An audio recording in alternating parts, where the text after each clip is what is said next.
Okay, so ready to dive into this quantum realm thing. Absolutely. It seems like every time I even try to get a handle on it, it just slips away, you know? Yeah, it's definitely a brain twister. We've got some seriously dense articles here, and full disclosure, even I was struggling a bit to wrap my head around some of this stuff. It's not exactly intuitive, that's for sure. So how about we, break it down for all of us who haven't spent years studying theoretical physics? Sounds like a plan. Where should we start? Well, these articles mention something called the quantum realm, but it's not like a place you can just, point to on a map, right? Right. It's more of a way of describing how things behave at the tiniest levels. Mm-hmm. Smaller than atoms, even. Okay, so, imagine shrinking down, way, way down. Smaller than a speck of dust, even. Yeah, imagine being so small that the laws of physics as we know them just kind of stop working. Okay, see, that's what I don't get. Why should I care about what happens at a scale that's completely irrelevant to my everyday life? Well, it turns out that these weird quantum behaviors have some pretty big implications. Like what? Well, think quantum computers, for one. Oh, right. I've heard that term thrown around. They're supposed to be, exponentially faster, right? Exactly. And that's just scratching the surface. We've also got things like quantum cryptography. Quantum what now? Basically unhackable communication. Hmm. And then there's the really wild stuff like quantum teleportation. Wait, hold on. Teleporting objects from one place to another? Star Trek stuff? Not quite. We're talking about information transfer. Yeah. But even so, it's pretty mind-blowing. Okay, you've definitely piqued my curiosity. So, where do we even begin with unpacking all of this? What are the fundamental concepts we need to grasp? Well, a good place to start is with something called wave-particle duality. Wave-particle what now? Yeah, it's a mouthful, I know. But it's basically this idea that the things we normally think of as particles, like electrons, can also behave like waves. Wait, so an electron is both a thing and a vibration at the same time? Kind of. It's like, imagine a tiny marble rolling towards a screen with two slits in it. Okay, I'm picturing it. Now, in our normal world, that marble would go through one slit or the other. Makes sense. But in the quantum realm, that marble, or electron, acts like a wave, spreading out and passing through both slits at the same time. Whoa. Okay, that's where my brain starts to melt a little. Yeah. So it's not that it's choosing one slit or the other, it's in both places at once. Exactly. And it gets even weirder. You see, it only acts like a wave when we're not looking at it. The very act of observing it seems to force it to choose a state. So it's like it knows we're watching and decides to behave itself. That's crazy. It is. And leads to even stranger concepts like superposition. Super. What now? Is this going to be another brain melter? Possibly. Imagine flipping a coin, right? Okay. Before it lands, it's both heads and tails at the same time, yeah. In a way, I guess, but only because we don't know which side it'll land on yet. Well, in the quantum realm, particles really are in all possible states at once until we measure them. That's superposition. Hold on. So you're saying that until we observe it, a particle is both here and there, spinning this way and that way, all at the same time? Precisely. And that's not even the half of it. We haven't even touched entanglement yet. Oh, man. Okay, entanglement. That's the one Einstein called spooky action at a distance. That's the one. It's like two particles are linked, even if they're light years apart. So, if you change one, the other changes instantaneously. How is that even possible? It'd have to be faster than the speed of light? It's one of the biggest mysteries of quantum mechanics. Yeah. Imagine two dice, right? You roll one, and it lands on a 3. All right. Well, instantly, no matter how far away the other dice is, it also snapped to a 3. They're linked. That's wild, like some kind of cosmic voodoo or something? Pretty wild, yeah. Yeah. Okay, so we've got these tiny particles acting like waves, existing in multiple starts at once, and linked across vast distances. What's next? Okay, my head is officially spinning. So I've got particles moonlighting as waves, existing in multiple states, and they're somehow linked across, galaxies. It's a lot to process, yeah. Is there anything in this quantum realm that makes even a little bit of sense, or is it all just cosmic chaos? Well, there are principles, like the uncertainty principle. Uncertainty. Oh, great. So even the rules are uncertain in the quantum realm?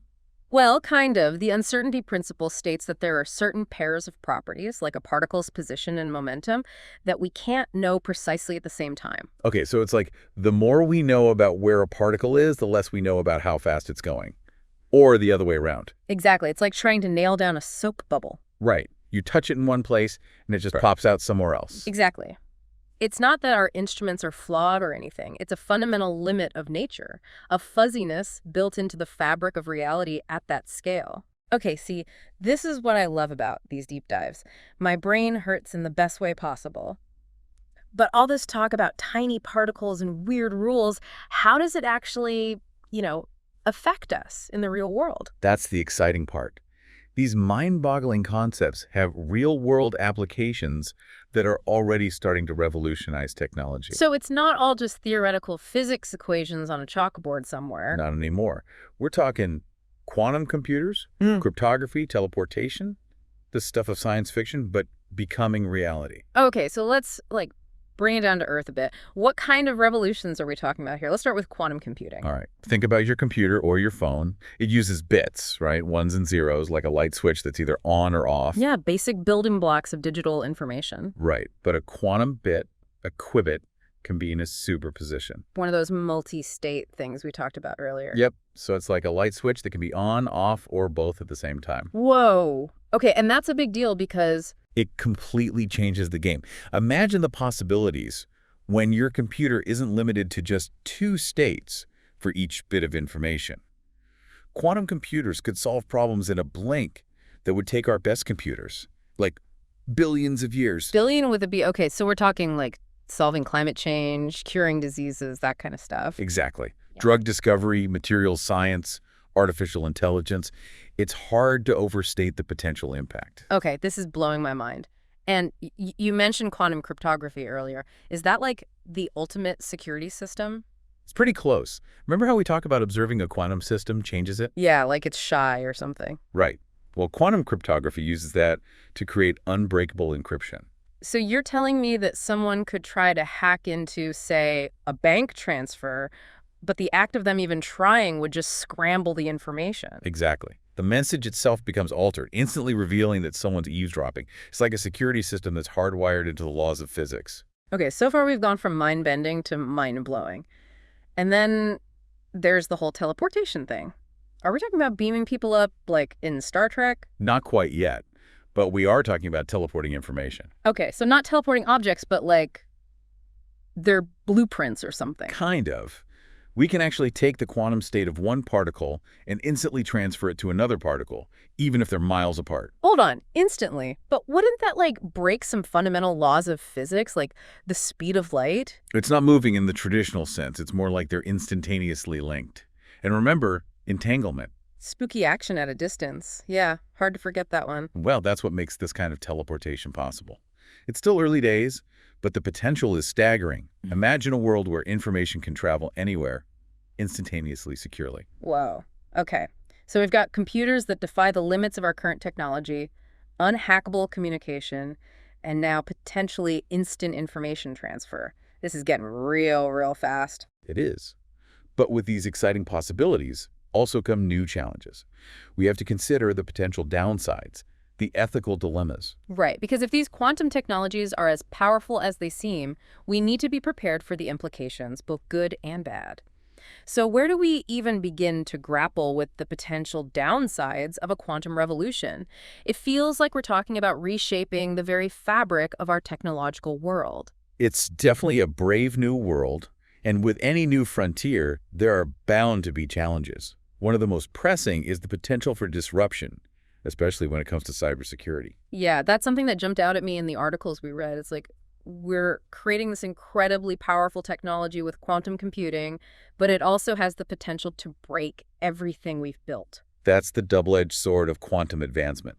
The same computational power that could lead to breakthroughs in medicine and material science could also be used to break the encryption that protects our online data, financial systems, everything. So it's like handing someone a master key and hoping they don't decide to try it on every door in the world. It's a bit like that, yes. We're essentially talking about a paradigm shift in cybersecurity. The methods we've relied on for decades might become obsolete overnight. That's a sobering thought. And it's not just about hackers and data breaches, right? We're talking about the potential to disrupt entire systems, critical infrastructure, even national security. Absolutely. And it's not just about the technical challenges either. There's a whole ethical dimension to consider as well.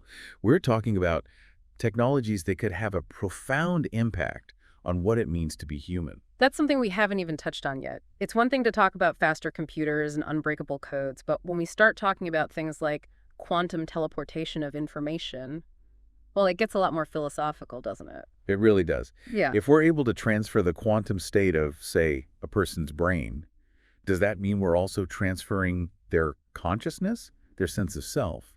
These are questions that science can't answer on its own. It's like we're stepping into an episode of Black Mirror, but in real life. We're talking about potentially redefining the boundaries between the physical and the mental, the natural and the artificial. It's a lot to process. It is. And it's important to remember that these technologies are still in their early stages of development. We're just beginning to scratch the surface of their potential, both positive and negative. Which is both exciting and a little terrifying at the same time, right? Yeah. It's like we have this incredible power within our grasp, but we need to figure out how to wield it responsibly. Exactly. And that responsibility extends beyond just scientists and engineers. It's a conversation that needs to involve everyone because these technologies will impact every aspect of our lives. Well said. I think that's a perfect note to end on. We've covered a lot of ground in this deep dive, from the mind-bending basics of wave-particle duality to the potentially world-changing implications of quantum computing, cryptography, and teleportation. It's been a wild ride through the quantum realm. It really has. And I think if there's one thing we can all agree on, it's that the future is going to be anything but boring. So buckle up, everyone, because the quantum revolution is just getting started. Thanks for joining us for another deep dive into the fascinating world around us. We'll see you next time on The Deep Dive. For more short-form podcasts like these, please like and subscribe. The top comment on this video will be the topic of our next podcast. Goodbye.